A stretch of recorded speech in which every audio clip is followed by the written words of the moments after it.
Jeudi, nous voulons parler de Premier Ministre la Barbade.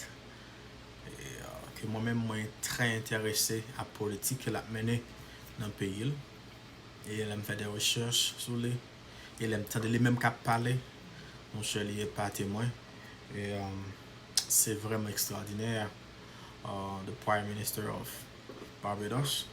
She's really smart. She's really brilliant. Les gens franc parler, les la parler où elle contrôle espace côté lié, les mettre espace là.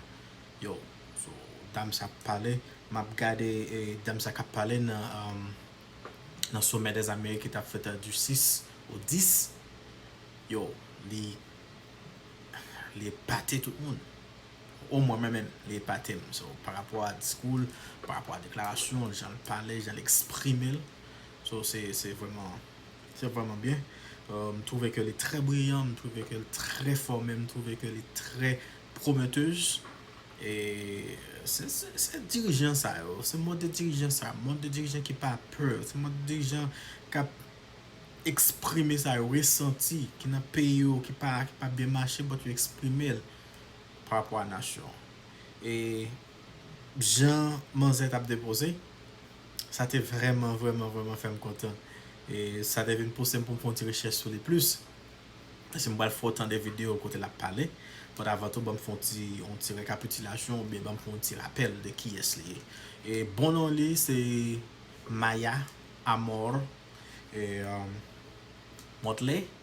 Les fait en 1965. En 1965, moi j'ai 56 ans. Et moi j'ai fait un pile l'école, il fait un pile l'université. Il est passé dans l'université University Nation International of School of New York and Queen's College, that's La Barbade. They fait London School of Economics, that's in England, they étudié là. Et University of England of London, là, j'ai gagné un degré en loi, dans droit comme tel. Les maps suivent parcours intellectuel ou du moins politique. Ça vient faire que gon bagay que me comprendre.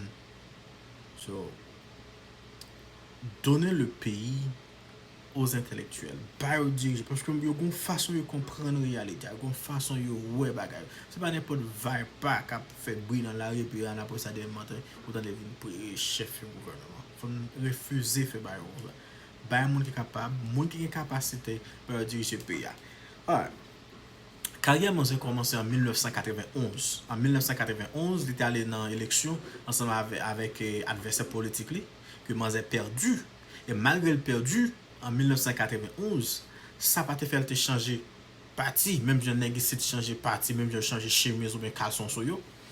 C'est côté ça bon en été, yo pas bataille puis yo fait partie côté là dedans pour venir émerger pour ce côté ça bon, so condamner ça, c'est une balle qui fait me remettre madame ça tout, il rete dans parti, il faut partir en 1991, il perd l'élection et puis il continue bataille et en 94 il vient devenir ministre de l'éducation, c'était plus jeune ministre dans le gouvernement à l'époque, moi c'était 29 ans, c'était plus jeune ministre, ça pas jamais fait.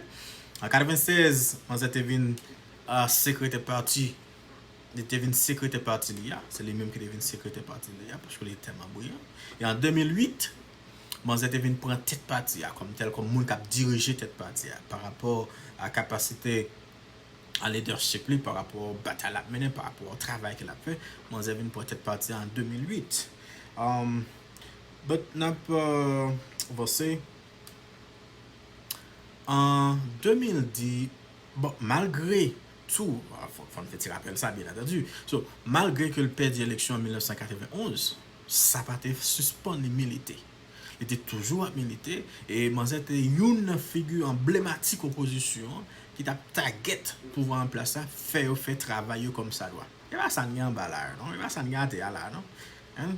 C'est moun qui a fait politique, c'est moun qui a pensé pays, c'est moun qui ouais pays, c'est moun qui ouais nation avant tout. Et en 2018, parti Manzea à l'élection, qui c'est parti des travailleurs, là dans l'élection, ils ont raclé l'élection à 70%. Et Yo prend tous les 30 sénateurs ou bien membres législatifs qui étaient dans l'élection ça, tout le monde a sorti dans parti par là. Et puis Manzette est devenu premier ministre la Barbade. Et c'est après le premier fille qui devient premier ministre et c'est après le 8e monde qui devient premier ministre la Barbade. Manzette fait historicité parce que c'est le premier fille qui vient premier ministre. Et donc on est Barbade, c'est un pays qui était dirigé après des années d'indépendance, mais la Barbade était toujours sous la tutelle anglaise, Queen Elizabeth en quelque sorte. Et Manzé mène une politique farouche, ils mènent une politique qui est tellement progressive pour le peuple. Ça vient faire que en 2020,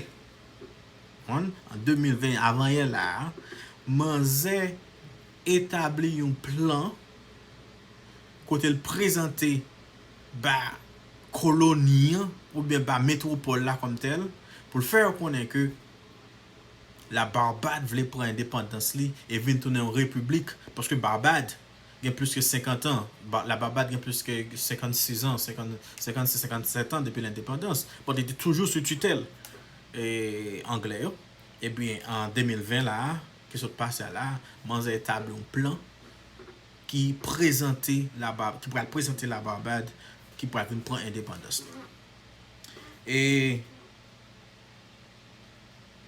comme ça te dit, comme Manzé te détaille dans le plan là, parce que yo même yo travaille avec plan, moun sa yo travaille avec plan, yo travaille avec principe. C'est pas juste rete yo font bagarre, mais yo détailler les raisons. Et les raisons ont été valables et approuvées. Et Angleterre d'accord, Manzé vient déclarer le pays ça indépendant et une république comme telle. C'était avant hier là. Mais c'est sous leadership Manzé.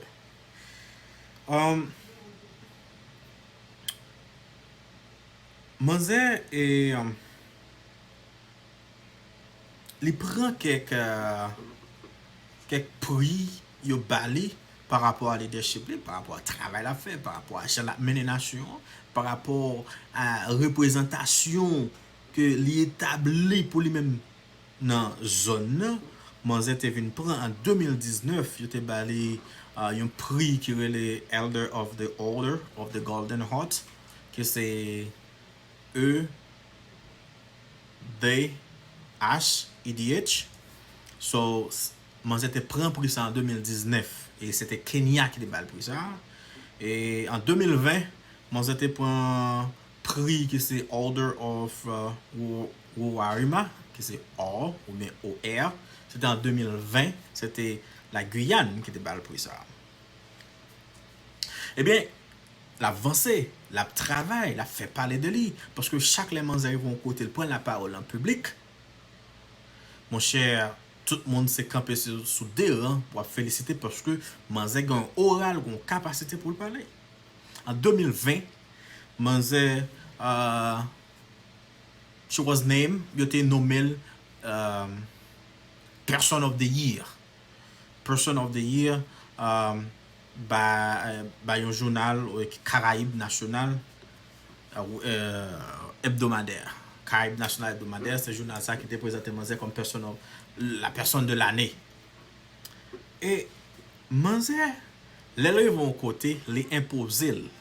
Non seulement le gon voix, la parole au senti son monde qui parle, son autorité qui parle, mais la présenter speech li yo, la présenter déclaration li yo, la présenter ça, la présenter yo, ou est que son monde qui parle avec elle, son monde qui maîtrise le sujet. Et puis yon nan bagay que même moi mais la kali la parler, m'pas dit que on moun ou pas écrit speech sur papier ou pas écrit sur papier ou pas écrit grand point parce que problème ou vient discuter par exemple l'arrivée dans sommet des nations ba connait nan CARICOM parce que problème yo connaît yo. Ou connaît problème yo. Ou pas obligé à écrire tout petit bagage sur faire papier pour répéter ou ka mettre grand point juste pour pas perdu. Bon, on obligé à lire tout bagage sur papier. C'est une bagage qui même plus critiqué, c'est les nous fait, ou bien les moun qui représentent nous yo. C'est les y a écrit sur bout de feuille papier, tout petit détail a dit mais non, aucun problème yo. On Manzé li gon façon de parler, yo, il parle avec une autorité. Et c'est ça un leader. C'est ça un leader. Et moi, m'apprécie par pouvoir, m'apprécie pour ça l'a offrir dans la politique, m'apprécie pour travailler fait dans la zone, m'apprécie pour leadership. C'est moun ça yo, c'est moun comme ça, c'est modèle moun ça yo, au besoin d'un pays qui a lead une nation, qui a conduit une nation. She's brilliant, she's smart. Et pour cette raison, je vous demande, mesdames, messieurs, de bien vouloir vous lever et pour accueillir la madame, le premier ministre de la Barbade. Merci.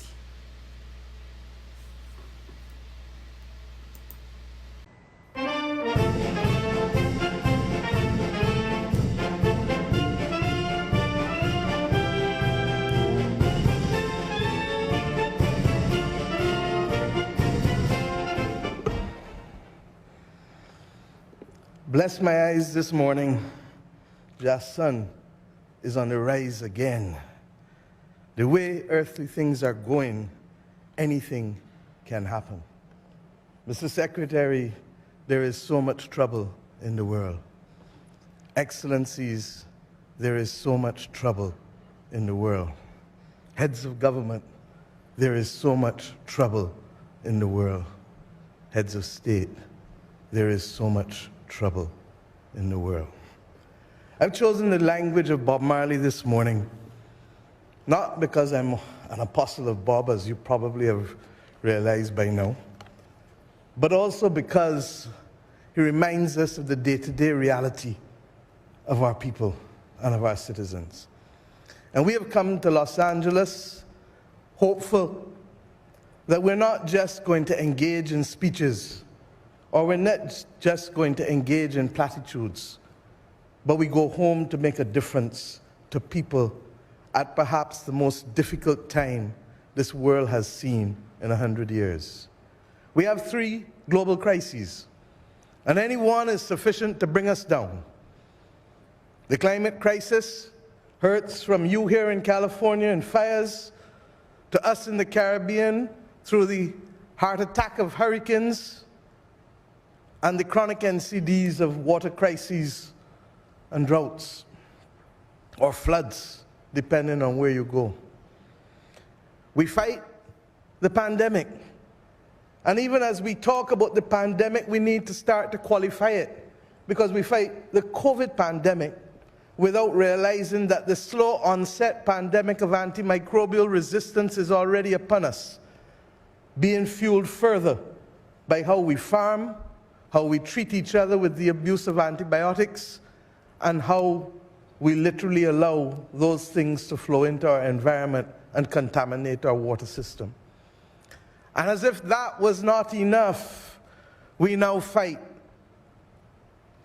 the prices of food and fuel and fertilizer, knowing full well that the only destination thereafter is going to be a debt crisis and an economic crisis if we do not intervene to break the slide. My friends, how much more evidence do we need? You see men sailing on their ego trip, blast off on their spaceship, million miles from reality. No care for you, no care for me. If I could have sung it, you would have joined me. But I don't need you to join me in the words of this song. I need you to join us in the chorus of action that our people need, not want. Our people need immediate intervention. 6-week crops and 12-week crops is what is going to feed our people. We need to be able to shield them from the price of fertilizer that is making their efforts almost impossible. We need equally to recognize, as you heard Prime Minister Brown and Prime Minister Davis say already this morning, that the debt crisis is already among many developing countries. We simply do not have the fiscal space to respond to crises not spawned by ourselves, but spawned by others. And we are facing a double jeopardy.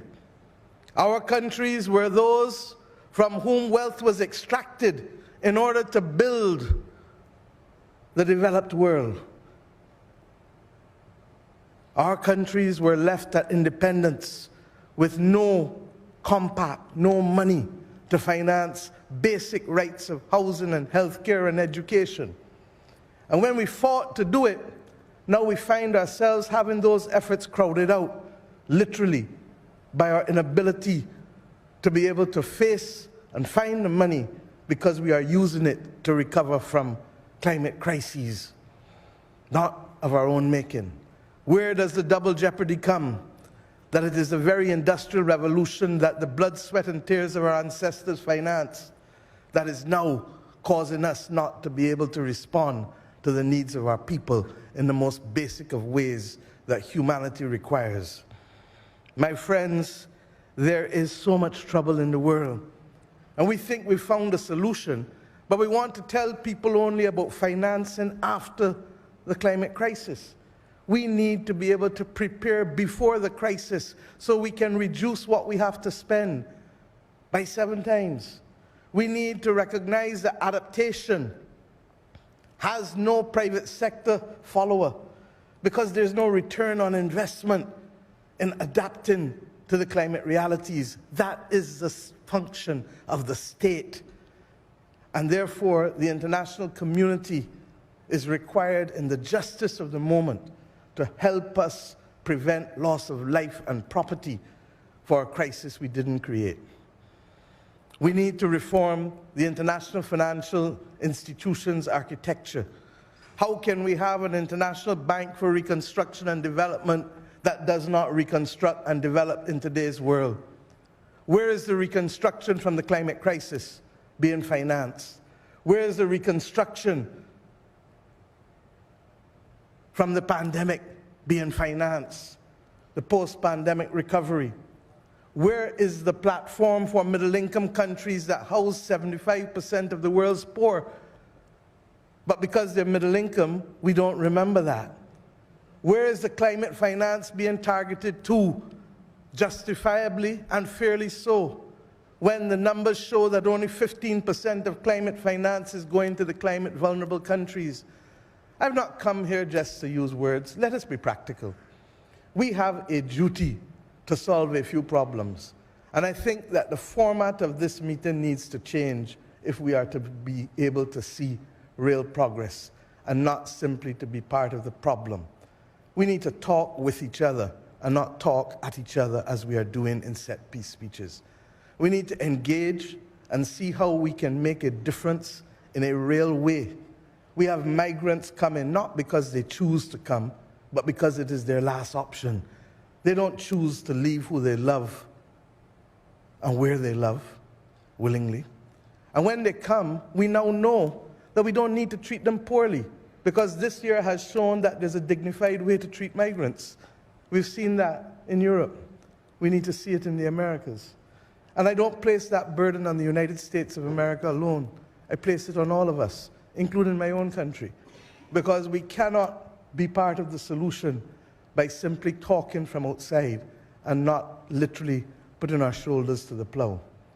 The International Organization of Migrants needs our support.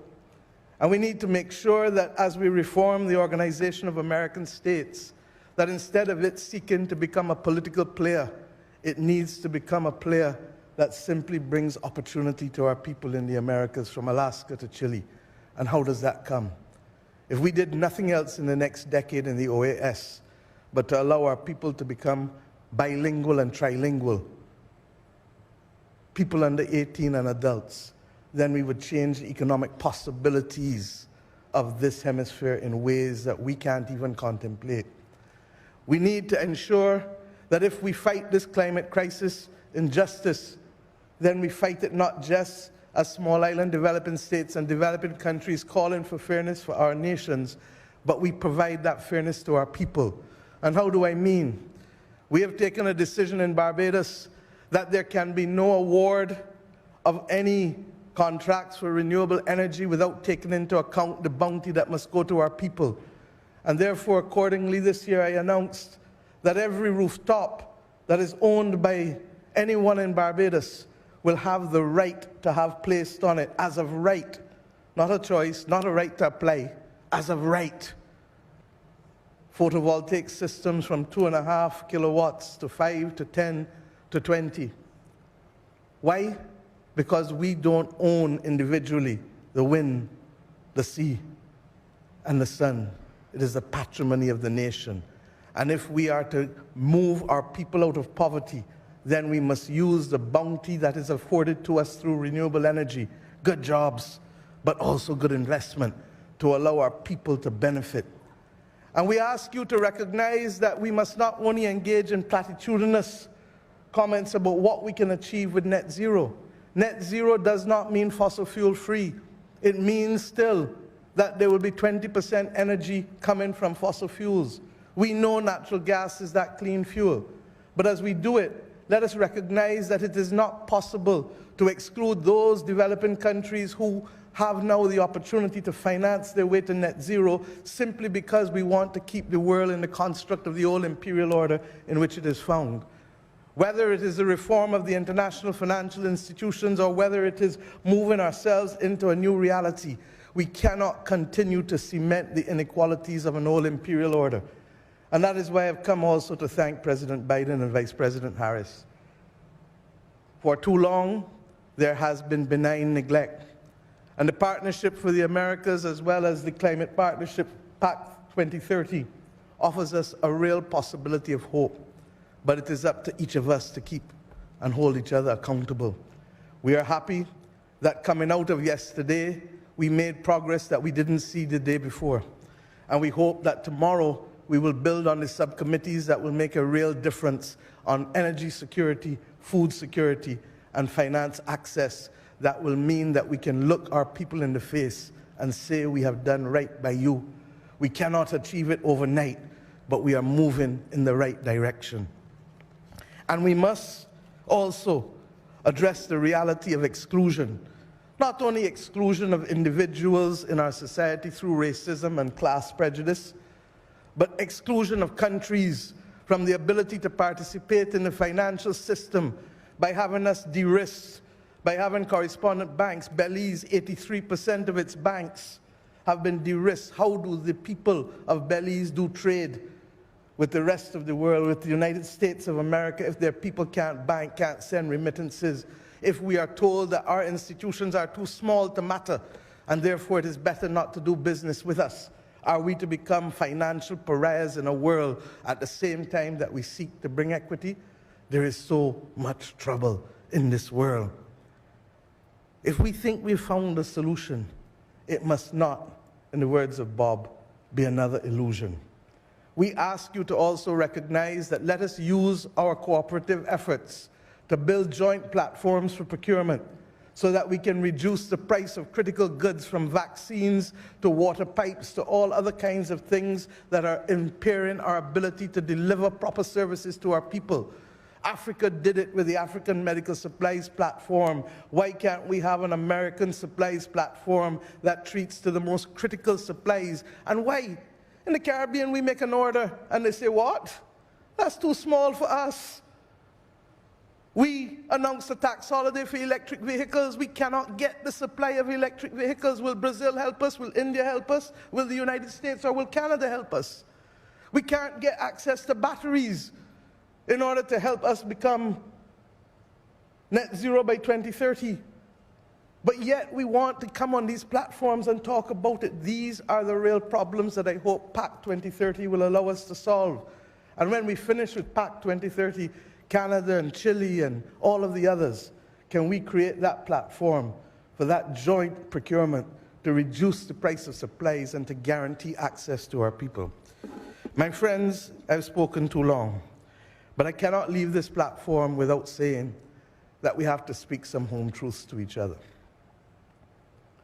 It's wrong that Cuba and Venezuela, Nicaragua are not here because, as you heard from Bahamas, that we need to speak with those with whom we disagree. And we don't only need to narrowcast. That's the part of the problem of the world. There's too much narrowcasting instead of broadcasting. There's too much talking at instead of talking with. But secondly, those countries must equally recognize that you cannot want to fully participate if you're not prepared equally to engage and to see progress. And the simple priority must be people, not ideology. if we can make progress for people, if we can allow people to speak different languages, if we can create a minimum floor of education and healthcare for the people of the Americas, then, my friends, the City of Angels would have played its role in the history of the Americas. I hope that we leave here today conscious that we must never again come to a summit to talk at each other, but simply to talk with each other in partnership and for the purpose of the prosperity of our people. Thank you.